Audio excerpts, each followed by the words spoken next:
पाकिस्तान के कब्जे वाले कश्मीर में हिंसा हुई है, 30 से ज़्यादा लोगों की जान गई है। तो ये पूरा मसला क्या है, क्या प्रोटेस्ट हो रहा था जिसके बाद 30 लोगों की जान चली गई, ऐसी हिंसा क्यों हुई? साथ ही भारत ने इस पे नाराज़गी जताते हुए इंटरनेशनल कम्युनिटी से डिमांड की है कि वो इसमें हस्तक्षेप करें और इसका कुछ हल निकालें। तो क्या कुछ चल रहा है पाकिस्तान ऑक्युपाइड कश्मीर में, भारत क्या बोल रहा है, आपको इस वीडियो में यही बताएंगे। मेरा नाम सौरभ त्रिपाठी है, मेरे साथी विनय सुल्तान है जो कि देश विदेश की खबरों पर नज़र रखते हैं। विनय, क्या है मामला? मतलब ऐसा क्या हो गया, ऐसी क्या डिमांड थी, क्या प्रोटेस्ट हो रहा था जहां हिंसा हुई और 30 लोगों की हत्या एक तरह से कह सकते कर दी गई? दरअसल पाकिस्तान का कश्मीर पे एक तरीके से पाकिस्तान खुद के कश्मीर को आज़ाद कश्मीर कहता है, लेकिन पाकिस्तान जिस तरीके से कश्मीर को नियंत्रित करता है वो अपने आप में बहुत दिलचस्प घटना है। अगर हम उसको समझेंगे तो उनको अभी का प्रोटेस्ट जो है समझ में आएगा। दरअसल पाकिस्तान में जो कश्मीर है, जो पाक ऑक्यूपाइड कश्मीर है, वहाँ पे जो इजलास, जहाँ वहाँ की संसद है, जो वहाँ की विधानसभा कह लीजिए, क्योंकि वो लोग एक तरीके से उसको एक अलग देश का दर्जा दे के रखते हैं, लेकिन पाकिस्तानी कॉन्फेडरेसी का हिस्सा मानते हैं। पाकिस्तान में ये कॉन्स्टिट्यूशनल फ्रेमवर्क है जो कि कश्मीर के साथ में चलता है। तो वहाँ पे उनकी अलग सुप्रीम कोर्ट है, वहाँ के जो मुख्यमंत्री को प्राइम मिनिस्टर कहा जाता है, इस किस्म की बात होती है। दरअसल इनके बीच में एक अकॉर्ड हुआ था 1949 में कश्मीर और पाकिस्तान के बीच में, उसके बाद ऊपर हम लोग बाद में आएंगे। लेकिन वहाँ पर टोटल 54 सीटें हैं। अब 54 सीटों में से 12 सीटें ऐसे कश्मीरियों के लिए रिजर्व है जो कि भारत से पाकिस्तान के कश्मीर में माइग्रेट कर गए थे। और 8 सीटें ऐसे कश्मीरियों के लिए रिजर्व है जो कि वहाँ मतलब पाकिस्तानी कश्मीर में ही थे, लेकिन पाकिस्तान के किसी दूसरे हिस्से में जाके बस गए। तो 54 में से कुल मिला के 20 सीटें जो हैं वो रिजर्व हैं इस तरीके से। और ये 20 सीटें ऐसी हैं जिसपे आईएसआई जो है अपने आदमी बैठाती है। अच्छा। और इन 20 सीटों के जरिए आईएसआई पूरी तरीके से वहाँ की सरकार को नियंत्रित करती है। तो ये तरीका है आईएसआई को वहाँ पे नियंत्रित करने का कि किस तरीके से वो कश्मीर को पूरी तरीके से नियंत्रित करती है। और दूसरी बात, 54 लोग विधायक बनते हैं वहाँ पे, मान लीजिए जिसको वहाँ सांसद कह लीजिए, कुछ भी कह लीजिए। तो 54 लोग वहाँ पे विधायक बनते हैं और उस 54 लोगों में से 40 लोग मंत्री हो सकते हैं, 20 मंत्री और 20 सलाहकार। अच्छा। तो वहाँ पे एक पूरी की पूरी पॉलिटिकल जमात ऐसी आईएसआई ने बना के खड़ी की जो कि पूरी तरीके से करप्ट है, जो कि जिनको एसयूवीज मिलती हैं सरकार की तरफ से, गार्ड मिलते हैं, और वो पूरी तरीके से, तो जो वहाँ की जनता का पॉलिटिकल रिप्रेजेंटेशन है, जो वहाँ के लोगों की अब बात है आवाम की, वो वहाँ पे पहुँच नहीं पा रही है। और आईएसआई क्योंकि सिक्योरिटी का जो है खतरा दिखा के पूरे के पूरे कश्मीर को इस तरीके से कंट्रोल उन्होंने कर रखा है। और सिर्फ ये यहाँ की बात नहीं है, बात मतलब वहाँ की जुडिशरी भी पूरी तरीके से जो है वो पाकिस्तान के कंट्रोल में है। अब उसमें 2006 का एक वाक़या मैं आपको सुनाता हूँ कि पीओजेके के जो सुप्रीम कोर्ट है वहाँ पे मंजूर हुसैन गिलानी जो है वो सबसे सीनियर जज थे। ये वही मंजूर हुसैन गिलानी जो कि हमारे यहाँ पे जो ये एक संगठन होता था, अलगाववादी संगठन, जिसके मुखिया होते थे अहमद शाह गिलानी, वो अहमद शाह गिलानी के ही परिवार के आदमी थे। अच्छा। लेकिन इनकी मंजूर हुसैन गिलानी के बारे में कहा जाता था कि बहुत ईमानदार व्यक्ति थे। तो आईएसआई को समझ में आ गया कि ये आदमी जो है अगर सत्ता में आ गया, मतलब ये चीफ जस्टिस बन गया अगर जम्मू कश्मीर की अदालत का, तो हमारी दाल गलने, हाँ जम्मू पीओजेके की अदालत का, तो हमारी दाल गलने वाली नहीं है। तो उनकी जगह पे जिस दिन उनको चीफ जस्टिस बनना था उससे एक दिन पहले जो है एक हाई कोर्ट के जज थे, उनको ला के बैठा दिया गया मंजूर हुसैन गिलानी की जगह पे। और ये इसके बाद में हुआ ये कि वो जो नए जज जो बने थे उनकी स्थिति ये थी कि वो उनको एक जस्टिस रियाज अख्तर नाम था, उन्होंने आईएसआई के साथ में उनकी कुछ अनबन हो गई। तो चीफ जस्टिस ऑफ आज़ाद जम्मू कश्मीर तथा कथित उसके चीफ जस्टिस को वहाँ के आईएसआई के एक सूबेदार रैंक अफसर ने भरी इजलास में, भरी अदालत में थप्पड़ जूते मार के जो है अदालत से बाहर कर दिया। तो ये स्थिति वहाँ पे न्यायपालिका की है। वहाँ पे जो है पीओजेके की जो असेंबली है उसमें सरकार आईएसआई की उससे चलती है।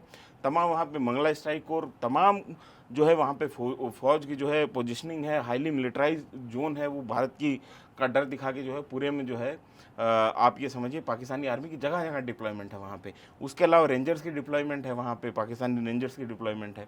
उसके अलावा फ्रंटियर कोर के जो जवान है वो वहाँ पे हैं। इस्लामाबाद से इस बार पुलिस बुलाई गई है, तमाम जगहों से, सिंध से पुलिस बुलाई गई, कराची से पुलिस बुलाई गई। 14,000 पुलिस वाले तैनात किए गए हैं इस प्रोटेस्ट ये के तो आपने पूरा बता दिया कि इतिहास बैकग्राउंड समझा दिया। करंट में क्या हुआ, अभी क्या हुआ है? करंट में इसी जो ये असेंबली सीटें हैं, ये पूरी कहानी जो है ये शुरू हुई थी 2022 में।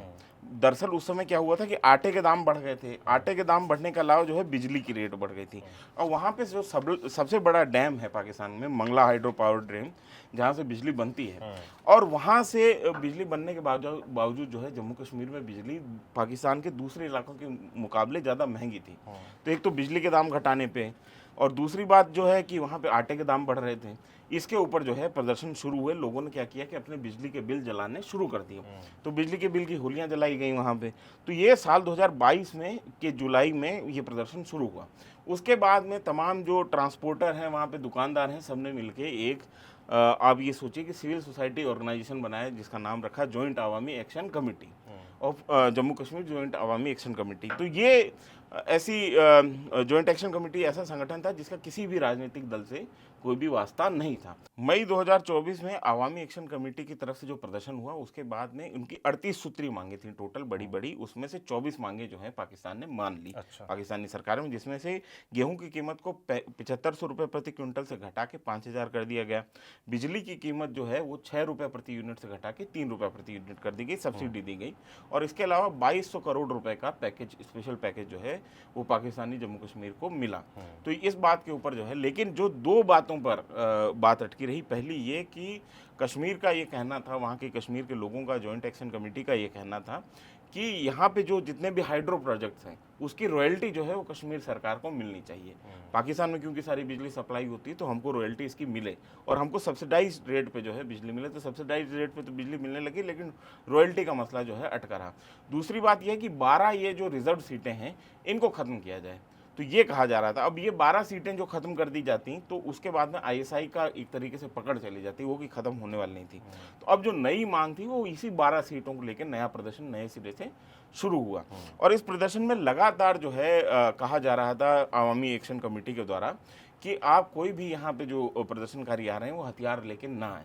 हम पूरे तरीके से पुरअमन तरीके से शांति के साथ में, पीस के साथ में प्रोटेस्ट करेंगे। हम किसी भी तरीके की हिंसा नहीं चाहते हैं।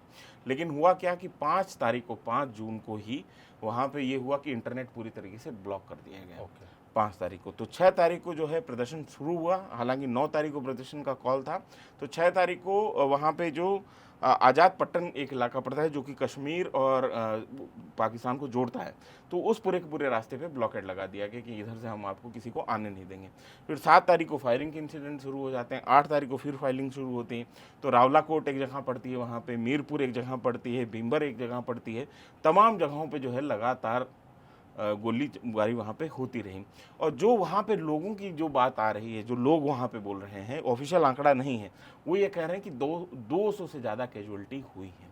200 से ज़्यादा। 7 तारीख की रात को ही 100 से ज़्यादा लोगों को मार दिया आंकड़ा जो रिपोर्ट आ रहा है वो सही नहीं है। वो सही नहीं है। आप कह रहे 200 से ज़्यादा हो सकता है। हाँ, तो वहाँ पे जो मेरे सोर्सेज हैं जिसके जरिए मेरे पास में इंफॉर्मेशन आती है, तो उसके हिसाब से 7 तारीख की रात को ही 105 से ज़्यादा कैजुअलिटी हुई है अकेले रावलाकोट में। हालांकि ये लोग, इन लोगों का ऑफिशियल जो डाटा है उसमें 60 घायल दिखाए गए हैं, लेकिन हमने जो हमारे पास में अभी रिपोर्ट आ रही है उसमें कल रात भी पूरी रात एम्बुलेंस चली हैं। और ये स्थिति बनी हुई थी कि सड़कों पे लगातार जो है लाशें पड़ी हुई थी, और जो उनके परिजन लाशें उठाने जा रहे थे उस पर भी फौज गोली चला रही थी। तो लाशें तक उठाई नहीं जा सकी, उठा नहीं पाए लोग। अपने जो उनके घर के जो प्रिय, जो साथी, जो रिश्तेदार मरे हैं, उनकी जो है एक तरीके से मैयत नहीं निकाल पाए, जनाजा नहीं कर पाए, उनका अंतिम संस्कार नहीं कर पाए। तो ये स्थिति अभी है। तो लगातार जो है पाकिस्तान की जो फौज है उसकी तरफ से लगातार हमला वहाँ के लोगों को किया जा रहा है। जो इंटरनल सोर्सेज, जो इंटेलिजेंस के हैं, उनकी तरफ से ये बताया जा रहा है कि एक मीटिंग हुई थी इस प्रदर्शन से पहले जीएचक्यू में, रावलपिंडी में, जिसमें ये कहा गया आर्मी की जो वहाँ पे लीडरशिप है, आसिम मुनीर की तरफ से भी, कि अगर 2000 आदमी भी मर जाते हैं तो मर जाएं, लेकिन इस प्रदर्शन को पूरी तरीके से कुचलना है। ये इंटेलिजेंस के जो लीक्स हैं उससे हमको ये खबर जानकारी मिल रही है। हालांकि ये ऑफिशियल नहीं है, लेकिन जो लीक्स हैं उसके हिसाब से हम मैं आपको ये बात बता रहा हूँ। बिल्कुल, तो ये तो आज की घटना हो गई, पूरा बैकग्राउंड हो गया। अब भारत इस पे क्या कह रहा है? कि भारत का पक्ष में देख रहा था तो भारत ने नाराजगी जाहिर की, इंटरनेशनल कम्युनिटी को बोला है, संदेश दिया कि इस पे बोलिए। इसके अलावा ये भी कहा कि पाकिस्तान झूठे वीडियो फैला रहा है, पाकिस्तान गलत जानकारी बाहर ला रहा है। ये सब क्या है? दरअसल क्या है कि वहाँ के लोगों में ये लगातार जो है ये कहा जा रहा है, वहाँ के लोगों में जो एक नाराज़गी है वो ये कहा जा रहा है कि जो पाकिस्तानी फ़ौज है वो कश्मीर के लोगों को इंडियन एजेंट कह रही है, कि इंडियन एजेंट हैं, टेररिस्ट हैं और ये इंडिया के इशारे पे काम कर रहे हैं। इसी पे भारत सरकार भी नाराज़गी जता रही है, इस पर लोग भी नाराज़गी जता रहे हैं।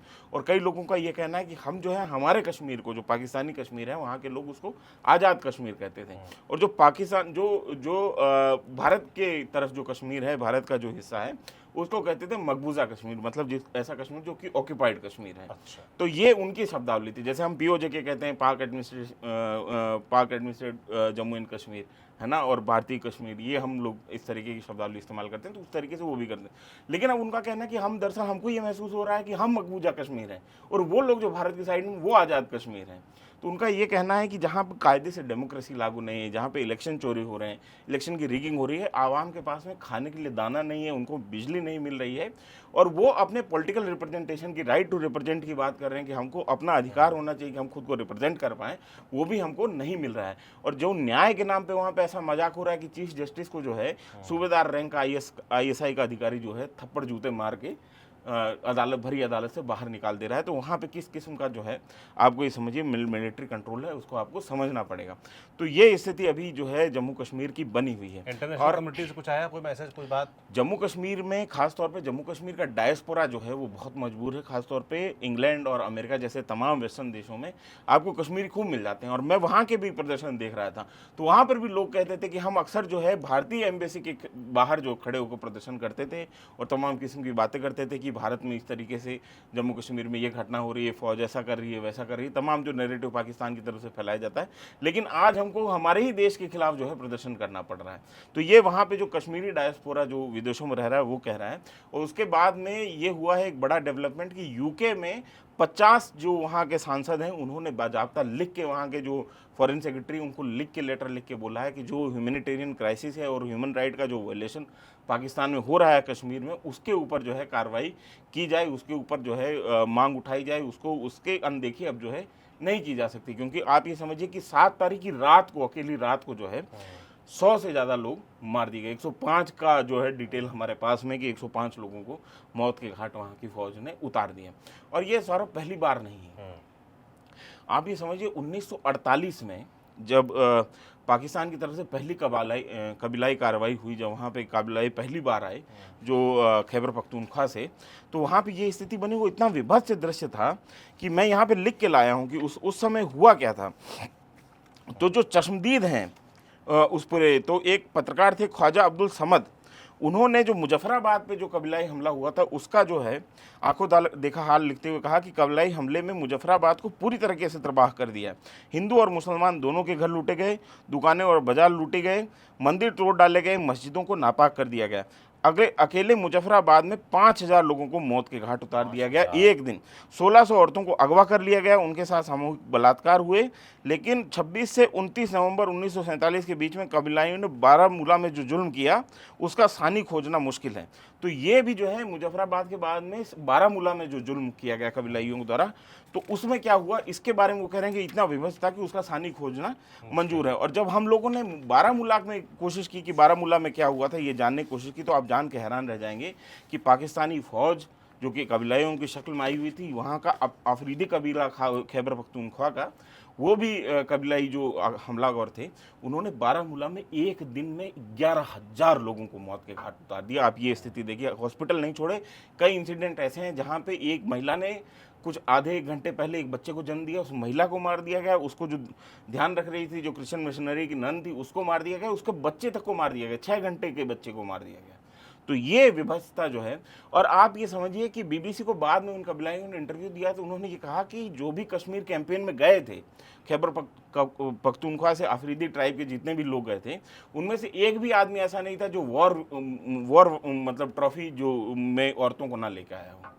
मतलब यहाँ से औरतें अगवा करके, वो जिसको कहते हैं बांदी बना के, एक तरीके से स्लेव बना के अपने साथ में लेके गए थे। वहाँ पे ये स्थिति थी। और जो बार बार आप ये देखेंगे, शाहिद अफरीदी पाकिस्तान के क्रिकेटर हैं, वो बार बार ये कहते हैं कि कश्मीर से हमारा पुराना नाता है, क्योंकि मेरे दादाजी जो है यहाँ पे गाजी बन के आए थे लड़ने के लिए और कश्मीर को उन्होंने छुड़ाया था। जो छुड़ाया नहीं था, वो दरअसल ऐसी बर्बरियत उस समय कबीलाइयों ने कश्मीर में की थी जो कि आज भी उनके जहन में जिंदा है।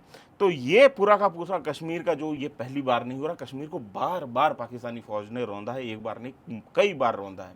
और अब जो है ये एक तरीके से जॉइंट अवामी एक्शन कमेटी के जो नेतृत्व में हम वहाँ पे प्रदर्शन देख रहे हैं, तो वो अचानक से प्रस्फुटित हुआ या सिर्फ गेहूं चावल के दामों के ऊपर या बिजली के बिलों के ऊपर खिलाफ खड़ा हुआ गुस्सा नहीं है। वो कई परतें हैं, लंबे समय का जो गुबार है वो जमा हुआ है। अब लोग जो हैं वहाँ पे रिट मारने को तैयार नहीं। आप ये समझिए, वहाँ पे ये नारे लग रहे हैं कि ब्रिगेडियर को कुत्ता कहना कुत्ते की तौहीन है, इस किस्म के नारे वहाँ पे लगाए जा रहे हैं। तो वो लगातार ये कह रहे हैं कि अब जो है हुकूमत ये देख ले कि हम खड़े हैं और अब जो है हम जाने वाले नहीं। भारत क्या करेगा इस पे? भारत बयान जो आ गया वो आ गया, आगे क्या हो सकता है? भारत के अख्तियार में अभी कुछ है नहीं। वैसी स्थिति नहीं कि भारत कोई काइनेटिक एक्शन करे और पीओजेके के ऊपर हमला करके उसके ऊपर कब्जा कर ले। ये सब जो है मुंगेरी लाल के सपने, डिप्लोमेटिक वर्ल्ड में ऐसी स्थितियां नहीं होती हैं। लेकिन आपको ये भी समझना होगा कि एक यहाँ पे बड़ा मुद्दा, जब 2022 से, क्योंकि मैं इस पूरे के पूरे प्रदर्शन को जो है फॉलो कर रहा हूँ, उसमें कई लोग जो जॉइंट अवामी एक्शन कमेटी के जो लोग हैं वो कह रहे हैं कि पाकिस्तानी फौज ने लगातार हमारी कई नस्लों को गुमराह किया और गुमराह करके उनको मुजाहिदीन बना के, आतंकवादी बना के जो है कश्मीर में भेजा, भारतीय कश्मीर में।